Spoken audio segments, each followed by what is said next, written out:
How dear, I hope you are good. Let start on the topic. आप लोग कैसे, comment box में जाके कमेंट कीजिए भाई, तब पता चलेगा कि रियलिटी में आप लोग बहुत अच्छे हैं, क्योंकि मुझे पता है कमेंट करेंगे तो पूरी तरह से पता हो जाएगा कि सच में आप लोग अच्छे हैं। क्लियर है? तो आज आपको सिखाएंगे क्या चीज पता है, फर्स्ट टॉपिक नहीं सेकंड टॉपिक पे बात करेंगे और पूरा डीप और डिटेल में समझाएंगे कि ये सेकंड टॉपिक कितना बेस्ट और कितना इंपॉर्टेंट आपके लिए फॉर एग्जाम के लिए।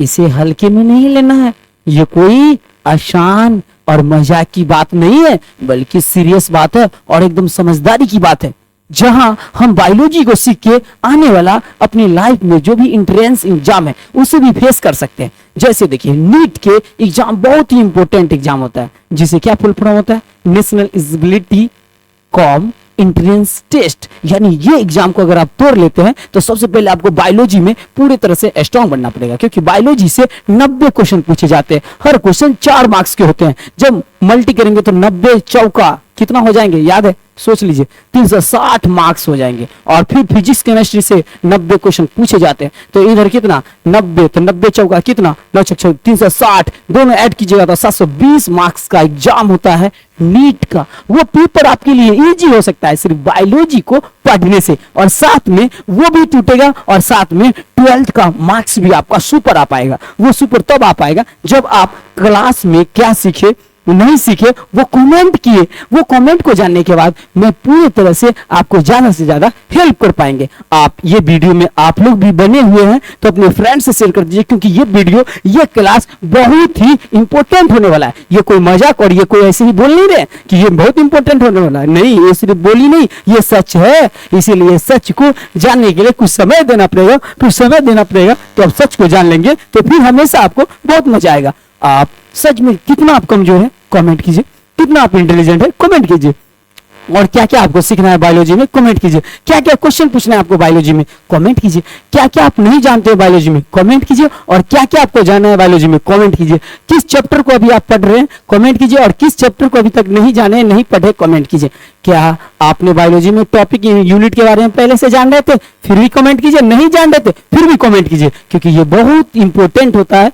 किसके लिए? एक टीचर के लिए। तब टीचर सही से क्या कर पाता है, टीचिंग कर पाता है। क्लियर? आप लोग को समझ में आ गया होगा, तो हीरो में आगे बढ़ता हूं। क्लियर? तो देखिए, बायोलॉजी में चैप्टर 1 है रिप्रोडक्शन इन ऑर्गेनिज्म, जिसमें होता है जीवों में जनन। हम इसमें यूनिट 1 आता है, यूनिट 1 होता है जिसको बोलते हैं रिप्रोडक्शन। उसमें 4 चैप्टर आते हैं, reproduction in organism, sexual reproduction in flowering plant, और फिर ह्यूमन रिप्रोडक्शन और रिप्रोडक्टिव हेल्थ आते हैं। तो चलते हैं वहां से स्टार्ट करते हैं और जानते हैं कि कैसे कैसे आगे बढ़ना।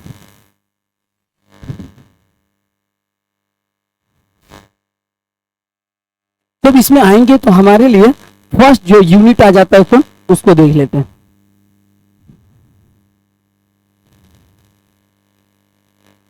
चलिए, तो यूनिट फर्स्ट कौन आता है, याद रखिएगा 1 आ जाता है। इस यूनिट का नाम होता है रिप्रोडक्शन आ जाता है। ऐसे तो मैं हर क्लास में आप लोग को क्लियर समझा ही देता हूँ, उसके बाद क्लास को आगे रन कराता हूँ, लेकिन इस क्लास में भी आप लोग को क्लियर समझा देता हूँ लिख करके कि मैं क्या पढ़ाने वाला हूँ। तो क्लियर है आप लोग को समझना और जानना। इसमें 4 चैप्टर होते हैं फर्स्ट यूनिट में। कितने चैप्टर होते हैं? 4 चैप्टर होते हैं। तो ध्यान रखिएगा, रिप्रोडक्शन में 4 चैप्टर में फर्स्ट चैप्टर का नाम होता है रिप्रोडक्शन, याद रखिएगा।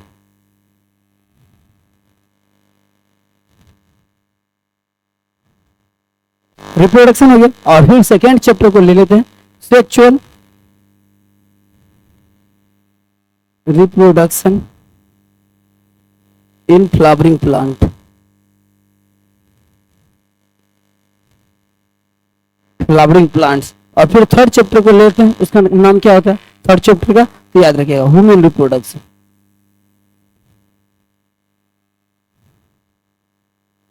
और फिर जब 4th चैप्टर में आएंगे तो उसका नाम क्या होता है, रिप्रोडक्टिव हेल्थ।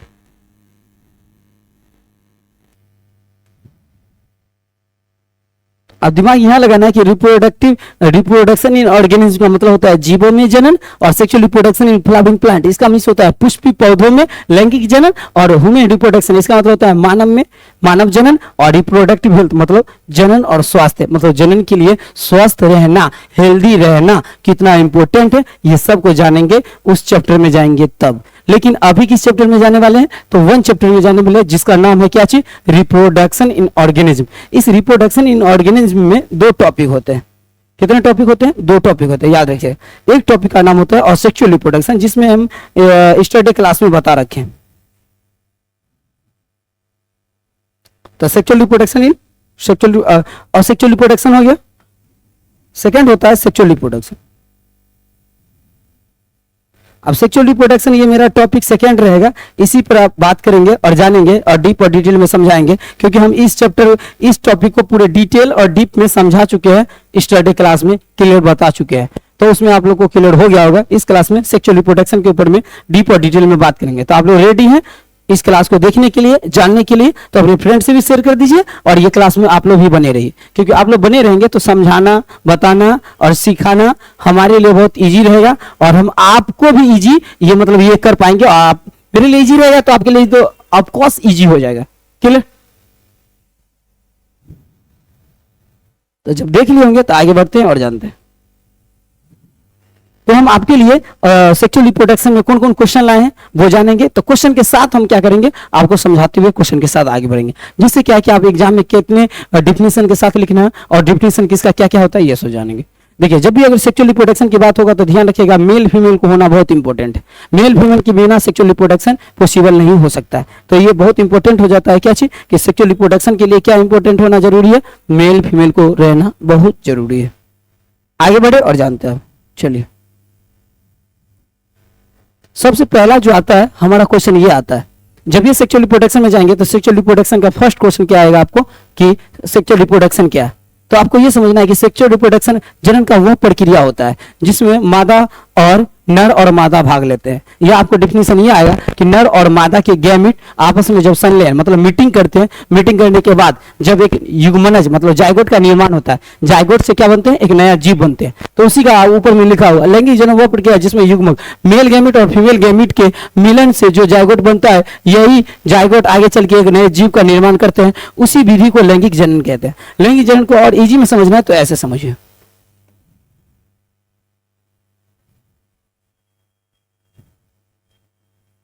लैंगिक जनन को और इजी में समझना है तो ऐसे समझिए। लैंगिक सेक्सुअल रिप्रोडक्शन क्या होता है जानते हैं? सेक्सुअल रिप्रोडक्शन को समझिए ऐसे समझिए। क्या चाहिए? देखिए, सेक्सुअल रिप्रोडक्शन इसका मतलब जब भी अगर बात किया जाएगा तो याद रखिएगा male plus female, male plus female. देखिए, मेल के जो होते हैं ना क्रोमोसोम, क्रोमोसोम मेल के, तो याद रखिएगा एक्स वाई आप सुने होंगे ना, तो याद रखिएगा ये हो गया सेक्स क्रोमोसोम। इसको क्या बोलते हैं? Sex chromosome. जब हम ह्यूमन रिप्रोडक्शन में आएंगे तो हम क्लियर समझाएंगे ऐसे, लेकिन फिर भी थोड़ा सा नॉलेज दे देते हैं। सेक्स क्रोमोसोम, सेक्स क्रोमोसोम होते हैं एक 1 पेयर होते हैं। किसमें? मेल में होते हैं 1 पेयर और फीमेल में भी 1 पेयर होते हैं। ये माइंड में सेट रखिएगा। क्लियर है? अब आते हैं फीमेल में। फीमेल में होते हैं XX। ये क्रोमोसोम कौन क्रोमोसोम है? सेक्स क्रोमोसोम होता है। आप समझना यहाँ पे कि सेक्स क्रोमोसोम किस में है? फीमेल में है, और ये होते हैं 1 पेयर होते हैं। ये माइंड में सेट रखिएगा, 1 पेयर हो गया। अब दिमाग यहाँ लगाना है कि जैसे 1 पेयर हो गया XY, अब ये समझते हैं कि इसका गैमिट जो अक्सर बोलता जाता है कि गैमिट गैमिट गैमिट, गैमिट क्या होता है वो जानते हैं। गैमिट उसको बोलते हैं शुक्राणु को बोलते हैं। शुक्राणु को इंग्लिश में याद रखिएगा एस्पर्म बोलते हैं, एस्पर्म बोलते हैं। क्लियर है? और जब ये फीमेल ने पूछेगा कि फीमेल के गैमिट कौन होते हैं तो उसको समझने के लिए ऐसे समझिए, इसका गैमिट ये होते हैं। जब भी गैमिट गैमिट बोला जाएगा तो ध्यान रखिएगा, अंडाणु को गैमिट बोला जाता है, अंडाणु को इंग्लिश में क्या बोला जाता है? एग्स बोला जाता है। ध्यान रखिएगा। अब जब यहां तक क्लियर हो गया तो आगे अब और जानते हैं और समझते हैं। तो देखिए, जब ये सेक्सुअल रिप्रोडक्शन की बात किया जाएगा तो सेक्सुअल रिप्रोडक्शन कोई इजी नहीं होता है। उसमें मेल फीमेल को 100% भाग लेना ही पड़ेगा। बिना मेल फीमेल के इस सेक्सुअल रिप्रोडक्शन हो ही नहीं सकता है। ये माइंड पूरा फिट कर लीजिए। अगर मान लीजिए अगर सेक्सुअल रिप्रोडक्शन में अगर भाग लेगा अगर डॉग, तो डॉग को भी मेल फीमेल में होना ही पड़ेगा। इसमें भी 2 को भाग लेना पड़ेगा। अगर कैट को भाग लेना पड़ेगा, इसके द्वारा जनन करना होगा, तो उसमें भी 2 होना चाहिए। 2 लिंग जरूरी है, मतलब 2 पेरेंट्स को होना जरूरी है। 2 पेरेंट्स के बिना वो कर ही नहीं सकते। अगर बुफैलो में लेंगे तो यानी कि आप जितने भी स्तनधारी जीव है उसमें भी 2 भाग लेंगे, 2 बॉडी भाग लेंगे। और फिर काऊ में भी 2 पार्ट भाग लेंगे। गॉट में भी 2 बॉडी भाग लेना, यानी 2 बॉडी का भाग लेना इंपॉर्टेंट ही है सेक्सुअल रिप्रोडक्शन में। तो सेक्सुअल रिप्रोडक्शन में क्लियर हो गया कि मेल फीमेल को भाग लेना और मेल फीमेल की ही गैमेट। अब स्तनधारी जितने भी मिल्क देते हैं, जितने भी जंतु या ह्यूमन हो या पशु हो, ये सब सेक्सुअल रिप्रोडक्शन करते हैं। आप बोलेंगे क्या प्लांट नहीं करते? कुछ प्लांट भी सेक्सुअल रिप्रोडक्शन करते हैं, जैसे मैंगो प्लांट, कोकोनट ट्री, इस तरह से गेहूं प्लांट, ये सब एग्जाम्पल में दिया गया है, तो वो भी करते हैं। खजूर प्लांट हुआ और तार प्लांट हुआ, ये सब भी करते हैं। आगे चल के अगर बात किया जाए कि और छोटा मोटा जीव जंतु, तो छोटा मोटा जीव जंतु भी सेक्सुअल रिप्रोडक्शन करते हैं, जो आपको कम परसेंट देखने को मिलेगा।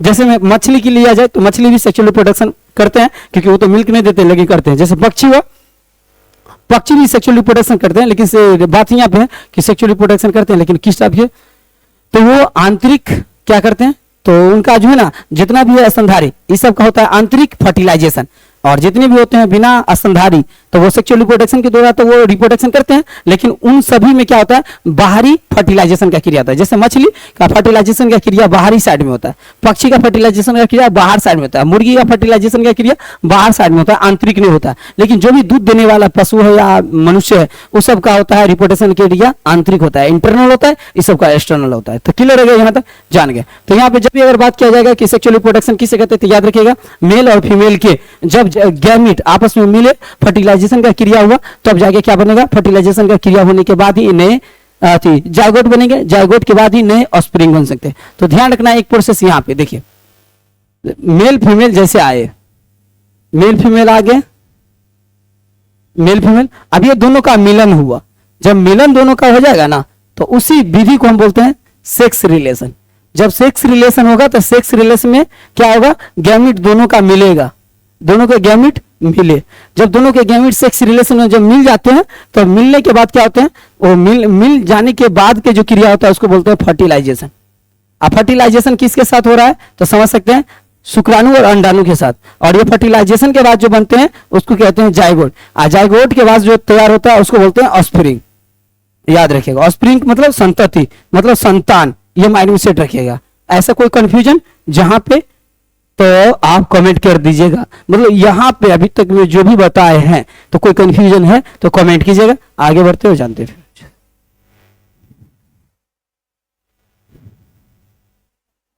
आई होप क्लियर हो गया होगा। आगे बढ़ते अब देखिए क्या है, हाँ आप जानते हैं कि ये डिफिनीशन समझा रहा है, ये अपने तरीके से क्या समझा रहा है देखते हैं। नर और मादा मतलब मेल और फीमेल, युग्मक बोलेगा तो गैमीट याद रखिएगा। क्या याद रखना है, गैमीट याद रखना है। गैमीट के संलयन, संलयन जब भी बोलेगा तो मीटिंग का क्रिया होता है, याद रखिएगा मीटिंग का द्वारा नए जीव का निर्माण। जब भी अगर बोलेगा तो न्यू ऑर्गेनिज्म का निर्माण होता है। जब भी अगर जायगोट बनता है तो न्यू ऑर्गेनिज्म का निर्माण होता है। ये माइंड में पूरा सेट रखना है, न्यू ऑर्गेनिज्म। ध्यान रखना, दो जनकों की आवश्यकता होती है। किसका आवश्यकता होती है, सेक्सुअल रिप्रोडक्शन करेगा वही जिसमें दो पेरेंट्स भाग लेंगे। बिना दो पेरेंट्स के सेक्सुअल रिप्रोडक्शन हो ही नहीं सकता है। अगर हो रहा है तो समझिए मजाक कर रहा है। तो दो गैमीट को, दो किसका होना जरूरी है, दो पेरेंट्स को मिलना जरूरी है सेक्सुअल रिप्रोडक्शन के लिए। ये माइंड में पूरा फिट रखिएगा। एग्जाम में मान लीजिए अगर दे दिया आपको, एग्जाम में दे दिया आपको, क्या चीज दे दिया, मान लीजिए दे दिया क्वेश्चन, तो कंफ्यूज नहीं होना है, बल्कि ध्यान रखना है सेक्सुअल रिप्रोडक्शन में दो पेरेंट्स भाग लेंगे। आगे क्या बोला जानते हैं, नर और मादा मतलब मेल और फीमेल के गैमीट्स का निर्माण होता है। मतलब सेक्सुअल रिप्रोडक्शन मतलब जब ये, तब ये निर्माण होता है गैमीट्स का, मेल फीमेल का गैमीट्स का सेक्सुअल रिप्रोडक्शन में। और याद रखना है फर्टिलाइजेशन द्वारा, मतलब फर्टिलाइजेशन द्वारा जायगोट का तैयार होता है। फर्टिलाइजेशन नहीं होगा तो कभी भी जायगोट नहीं बन सकता है। फर्टिलाइजेशन के बाद के जो बनने का जो क्रिया है उसी में जायगोट तैयार होते हैं। क्लियर हो गया। आगे क्या, संतानों में आनुवांशिकता विधि, जेनेटिक वेरिएशन पाई जाती है। जो भी सेक्सुअल रिप्रोडक्शन होगा उस समय क्या पाया जाएगा, याद रखिएगा जेनेटिक वेरिएशन पाया जाएगा, जेनेटिक्स वेरिएशन विधि पाया जाएगा, याद रखना है। तो अब जेनेटिक वेरिएशन में क्या होगा, एक चीज ध्यान रखना है। क्या चीज ध्यान रखना है, तो यहाँ पे जेनेटिक वेरिएशन में एक चीज ध्यान रखना है, समझा देता हूं। एक चीज यहाँ पे क्लियर रखना है, जब भी अगर असेक्सुअल रिप्रोडक्शन की बात आएगा तो याद रखिएगा असेक्सुअल रिप्रोडक्शन में के द्वारा जो भी संतान अगर जन्म लेगा, जो भी बच्चा अगर मान लीजिए आया, या वो प्लांट में आया या जंतु में आया, असेक्सुअल रिप्रोडक्शन के द्वारा, तो वो अपने पेरेंट्स के जैसा टू कॉपी रहेगा, पेरेंट्स के जैसा सेम रहेगा, कोई डिफरेंट नहीं रहेगा। लेकिन जब भी अगर बात किया जाएगा सेक्सुअल रिप्रोडक्शन के द्वारा जो भी संतति आएगा, तो याद रखिएगा उस संतति में एक बहुत ही इंपॉर्टेंट और आसानी से पहचानने का जो कंसेप्ट है, वो कंसेप्ट क्या है जानते हैं, कंसेप्ट ये कि वो पेरेंट्स जैसा दिखेगा ही नहीं, पेरेंट्स जैसा नहीं दिखेगा बल्कि डिफरेंट दिखेगा। तो याद रखिएगा असेक्सुअल रिप्रोडक्शन द्वारा जो भी जीव आएंगे वो अपने पेरेंट्स जैसा दिखेंगे, और सेक्सुअल रिप्रोडक्शन के द्वारा जो भी नए ऑर्गेनिज्म आएंगे वो अपने पेरेंट्स जैसा नहीं दिखेंगे, डिफरेंट रहेंगे। क्लियर हो गया? आगे बढ़ते हैं। संतान हो गया। यह प्रक्रिया अपेक्षाकृत धीमी और जटिल होते हैं। याद रखिएगा सेक्सुअल और ध्यान रखिएगा, जब भी अगर आप लोग से कोई पूछे कि बताइए असेक्सुअल रिप्रोडक्शन और सेक्सुअल रिप्रोडक्शन में जटिल रिप्रोडक्शन कौन है, तो याद रखिएगा sexual reproduction. Long process reproduction विधि कौन है, तो सेक्सुअल रिप्रोडक्शन। और सेक्सुअल रिप्रोडक्शन बहुत ही सिंपल विधि है फॉर पॉपुलेशन के लिए, रिप्रोडक्शन के लिए, जनसंख्या में वृद्धि करने के लिए। और सेक्सुअल रिप्रोडक्शन बहुत ही सिंपल क्या है, मेथड है रिप्रोडक्शन का। लेकिन सेक्सुअल रिप्रोडक्शन कॉम्प्लेक्स मेथड है रिप्रोडक्शन करने का, संख्या में वृद्धि करने के लिए कॉम्प्लेक्स मेथड। क्लियर? समझ में आ गया होगा? कहीं कंफ्यूजन है तो आप कमेंट कीजिए। आगे बढ़ते हैं, जानते हैं। जब आगे आएंगे तो जानेंगे क्या चीज, why is sexual reproduction important. बोला है सेक्सुअल रिप्रोडक्शन क्यों इंपॉर्टेंट है भाई, समझना यहां पे कि सेक्सुअल क्या, याद रखना सेक्सुअल रिप्रोडक्शन इसलिए इंपॉर्टेंट है, उसको आप भी समझाते हैं कि क्या क्यों इंपॉर्टेंट है। देखिए सेक्सुअल रिप्रोडक्शन में क्या होता है जानते हैं, दुनिया का हर इंजॉय ले सकते हैं आप, इंजॉय भी मिला और पॉपुलेशन भी बढ़ा। क्लियर हो गया? लेकिन असेक्सुअल रिप्रोडक्शन में कोई इंजॉय मिलने वाला नहीं है। तो जितने भी फंक्शन हो रहे हैं, जितने भी इंजॉय मिल रहे हैं, सेक्सुअल रिप्रोडक्शन में मिल रहा है, क्योंकि यहां मिलने के लिए दो चीज को मिलना पड़ता है, दो विपरीत लिंग को, यानी कि फीमेल और मेल को आना पड़ता है। तो सोचिए कितना मजा है इधर। तो जब भी अगर आप आते हैं इधर सेक्सुअल रिप्रोडक्शन करते हैं तो यहाँ पे फुल इंजॉय आपको मिलता है, जिसमें दो अंग को मिलना होता है। जो जब दो बॉडी मिले आपस में, उसके बाद जो रियलाइजिंग होता है वो सिर्फ वही जानता है जो मिलता होगा। और हर एक जंतु को, जो भी सेक्सुअल रिप्रोडक्शन को फॉलो कर रहे हैं, हर एक लिंगी, जितना भी एक लिंगी, द्विलिंगी तो सेक्सुअल रिप्रोडक्शन में भाग जाते हैं, लेकिन एक लिंगी जितना भी है उस सब सेक्सुअल रिप्रोडक्शन को फॉलो करके अपने संतति में वृद्धि करते हैं। तो उन लोगों को सेक्सुअल रिप्रोडक्शन को ही फॉलो करना पड़ता है। और क्यों इंपॉर्टेंट, नई नई विधियां उत्पत्ति होती है, जीव बदलते पर्यावरण को के अनुसार अनुकूल कर पाते हैं, प्रजातियों के विकास के लिए इवोल्यूशन में सहायता। यानी कि सेक्सुअल रिप्रोडक्शन क्या करता है, हमारे स्पीसीज के इवोल्यूशन कराते हैं, स्पीसीज के इवोल्यूशन कराते हैं। इवोल्यूशन मतलब विकास कराते हैं। अगर सेक्सुअल रिप्रोडक्शन अगर नहीं हुआ तो हमारे संतति में विकास ही नहीं हो पाएगा। क्लियर हो गया? तो संतति के विकास के लिए, और ये साथ ही क्या करते पता है, अगर इन्वायरमेंट अगर चेंज भी है फिर भी ये अपना उसमें एडेप्टेशन बनाए रखते हैं। इन्वायरमेंट को जैसे ही बैलेंस हुआ, बैलेंस बनाए और रिप्रोडक्शन का क्रिया स्टार्ट कर देते हैं। एक चीज और ध्यान देना है कि इसमें जो रिप्रोडक्शन का क्रिया होता है वो कैसे होता है, वो थोड़ा सा बता देता हूं। एक मिनट रुक जाइए।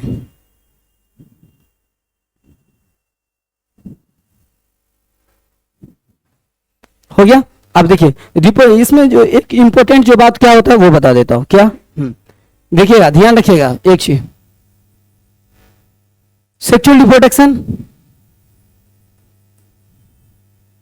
रिप्रोडक्शन बहुत इंपॉर्टेंट होता है। ये लॉन्ग क्या है, प्रोसेस के द्वारा देने वाले, प्रोसेस के द्वारा संख्या में वृद्धि करने वाला एक विधि है। तो रिप्रोडक्शन का मस्त विधि है और इसीलिए होता है। आप लोगों को समझ में आ गया होगा। इसमें मेल फीमेल का भाग लेना इंपॉर्टेंट है, 100% भाग लेगा तभी हो, या वो कोई भी हो, या जानवर हो या आदमी। क्या आप लोग इजी में समझ रहे हैं या कहीं पर भी टेंशन उठाना पड़ रहा है तो कमेंट जरूर कीजिएगा, रिक्वेस्ट है। अब देखिए लास्ट क्या बोल रहा है, देखिए रिप्रोडक्टिव मैच्योरिटी। हाँ, आपको जो समझाने वाले थे वो ये समझाने वाले थे। देखिए सेक्सुअल रिप्रोडक्शन में भाग लेने के लिए आपको एक चीज और माइंड में सेट रखना पड़ेगा। सेक्सुअल रिप्रोडक्शन कोई ये अथी नहीं है कि एक लिंग मतलब द्विलिंगी जीव की तरह कि कखन तो शुरू हो गया रिप्रोडक्शन कर दिया। याद रखिएगा सेक्सुअल रिप्रोडक्शन देखिए यूनिसेलुलर, सेलुलर की बात नहीं करके मल्टी सेलुलर तो हम लोग का बॉडी हो गया, यूनिसेलुलर तो हो गया जो एक कोशिका से बना। यूनिसेक्सुअल और बाइसेक्सुअल, द्विलिंगी को बाइसेक्सुअल और यूनिसेक्सुअल मतलब एकलिंगी। तो जो भी एकलिंगी होते हैं वो सेक्सुअल रिप्रोडक्शन का एक अपना रूल होता है। इसका रूल एक अपना क्या है, वो रूल को समझिए। ये अपना इसका एक रूल ये है कि ये एक एज में फिक्स है। एज से पहले भी रिप्रोडक्शन नहीं हो सकता, एज के बाद भी रिप्रोडक्शन नहीं होगा। यानी कि इसमें एज ये है कि अगर 13+ अगर फीमेल है उसके बाद रिप्रोडक्शन लाइक है, वरना वो रिप्रोडक्शन कर ही नहीं सकता है। क्लियर हो गया? अगर वो मेल अगर मान लीजिए 14 और 16+ है तब ये वो रिप्रोडक्शन लाइक वो है, वरना वो रिप्रोडक्शन कर ही नहीं सकता है।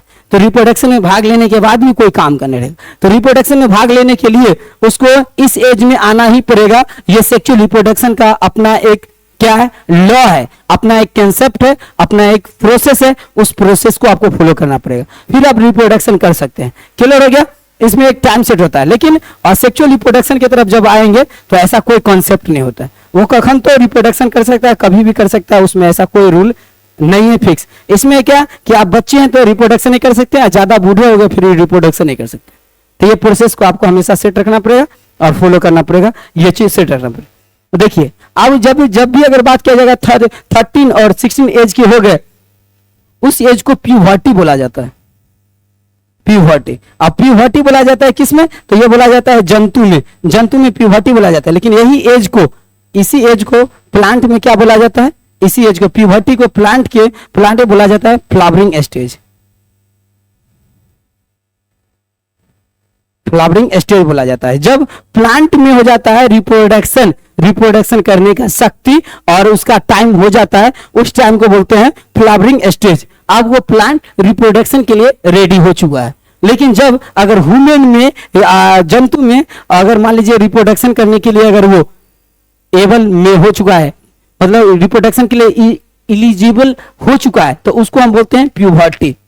अब ये क्लियर है कि वो पूरी तरह से एबल है किसके लिए? रिप्रोडक्शन के लिए। उस स्टेज को बोलते हैं प्यूबर्टी। और प्लांट में जो होता है, जिस स्टेज में वो रिप्रोडक्शन के लिए एबल हो जाता है, उसको बोलते हैं फ्लावरिंग स्टेज। आप लोग को यहां तक क्लियर? कोई कंफ्यूजन तो आप कमेंट कीजिएगा। आपकी कमेंट को यहाँ कमेंट का क्या करने वाले हैं? समाधान करने के लिए यहाँ पे हम क्लास दे रहे हैं और आप आसानी से समझ सकते हैं। देखिए, प्रत्येक जीव एक निश्चित आयु के बाद ही जनन करने के योग्य होते हैं। मनुष्य में इसके किशोरावस्था प्यूबर्टी करते, पौधे में इसे पुष्पासन फ्लावरिंग स्टेज कहते हैं। और एग्जाम्पल में मनुष्य, गाय, कुत्ता, पक्षी इतना और आम, गेहूं, नारियल और सरसों आदि पौधे भी लैंगिक जनन करते हैं। यह बात है कि पौधे भी लैंगिक जनन करते हैं, सिर्फ एक ह्यूमन ही नहीं करते, जंतु नहीं करते। ह्यूमन को याद रखिएगा, ह्यूमन के 13 और 16 के एज को प्यूबर्टी कहते हैं। जिस एज में प्यूबर्टी के एज में क्लियर हो जाता है कि आप सेक्स रिप्रोडक्शन के लिए अब ये एबल है, इजिबल है, अब ये आप रिप्रोडक्शन कर सकता है। लेकिन इसी एज को, इसी स्टेज को प्लांट में फ्लावरिंग स्टेज कहा जाता है। यहां बात आता है कि ह्यूमन भी कर सकता है, काउ भी कर सकता है, डॉग भी कर सकता है, बर्ड्स भी कर सकता है, सब रिप्रोडक्शन कर सकता है। प्लांट भी कर सकता है, कोकोनट प्लांट, मैंगो प्लांट, बेट प्लांट, ये सब कर सकता है। सेक्सुअल रिप्रोडक्शन के प्रोसेस के द्वारा अपनी संख्या में वृद्धि कर सकते हैं। आई होप आप लोग को क्लियरली समझ में आ गया होगा। आगे बढ़ते हैं।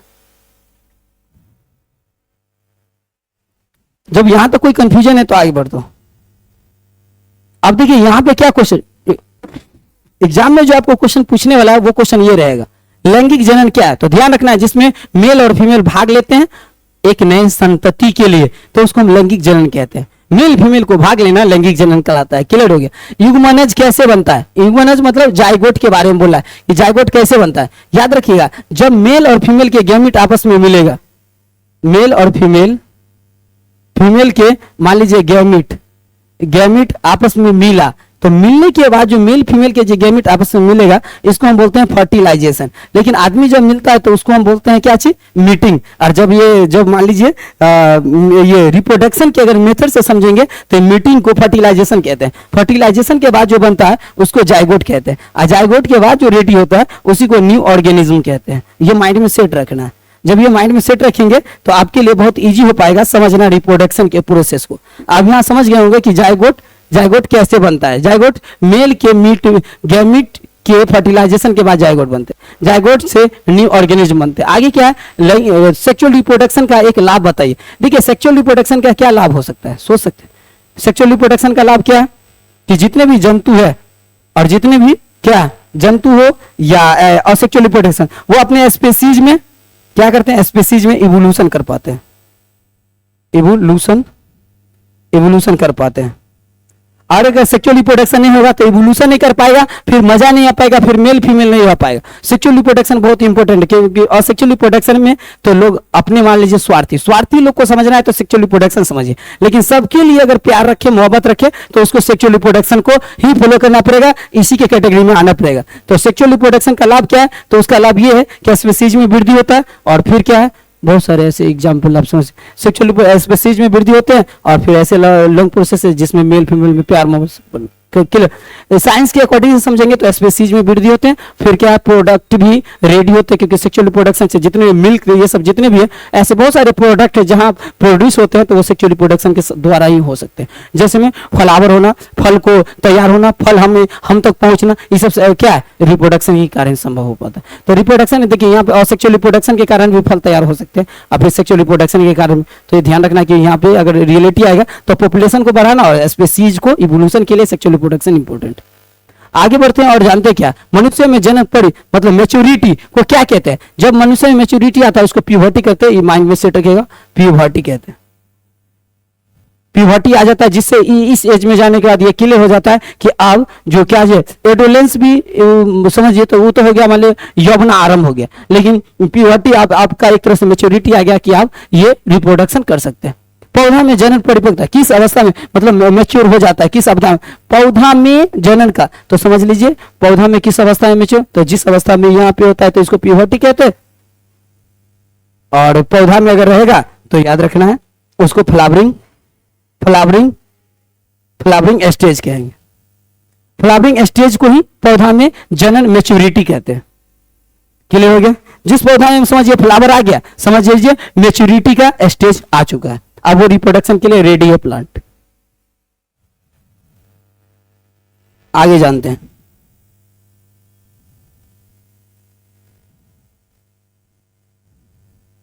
जब आगे आएंगे तो देखेंगे क्या है कंक्लूजन, मतलब यहां पे आप चलते हैं इसका एक क्या करते हैं इसका कंक्लूजन को जानते हैं। कंक्लूजन लैंगिक जनन जीवों में विविधता उत्पन्न करता है और तथा प्रजातियों के विकास और अस्तित्व को बनाए रखता है। याद रखिएगा यानी सेक्सुअल रिप्रोडक्शन क्या क्या बनाए रखता है वो बता देते हैं। निष्कर्ष इसका क्या निकलता है वो क्लियर समझा दो। देखिए एक क्या करता है इवोल्यूशन, इवोल्यूशन किसका होता है स्पीसीज का इवोल्यूशन होता है। दूसरा बात क्या कि ये क्या करता है एक लाइफ साइकिल बनाए रखता है। और फिर क्या करता है याद रखिएगा क्या बोला प्रजाति हो गया और विकास अस्तित्व को, यानी कि हमारे मान लीजिए एक संतति का अस्तित्व बनाए रखता है, मतलब एग्जिस्ट कर सके अस्तित्व बनाए रखता है। तो सेक्सुअल रिप्रोडक्शन क्या करता है हमारा अस्तित्व को बनाए रखता है, साथ में क्या करता है वो विविधता मतलब बायोडाइवर्सिटी को बनाए रखता है और विभिन्न प्रकार को जीव को भी उत्पत्ति करने का एक प्रोसेस है सेक्सुअल रिप्रोडक्शन, जहां स्पीसीज हुआ और फिर लाइफ साइकिल मतलब लाइफ साइकिल है मतलब जीवन का जो चक्र है उसको और अस्तित्व जो हमारा संतति है ये सब मेंटेन करते रहता है। और आप लोग को कहाँ कंफ्यूजन है कमेंट कीजिएगा, फिर मिलते हैं नेक्स्ट क्लास में जानेंगे पूरा डीप और डिटेल के साथ। आई होप कि मुझे लग रहा है क्लियर आप लोग को समझ में आ गया होगा कि आज के क्लास क्या समझाना चाह रहा है। विविधता मतलब लैंगिक जनन जीवों में विविधता उत्पन्न करता है, मतलब समझ रहे हैं जो लैंगिक जनन जीवों में एक विविधता उत्पन्न करता है, इससे क्लियर होता है कि ये भिन्न और ये अलग जीव है ये क्लियर। अगर सेक्सुअल रिप्रोडक्शन नहीं रहेगा तो पता ही नहीं चलेगा विविधता के बारे में। क्लियर हो गया, बढ़ते हैं आगे तरफ, तो मिलते हैं नेक्स्ट क्लास में। तो याद रखिएगा विविधता क्लियर। फिर चले फिर मिलते हैं, जो भी कंफ्यूजन होगा नेक्स्ट क्लास में मिलेंगे। Wish all the best, thank you so much. जय भारत जय बिहार।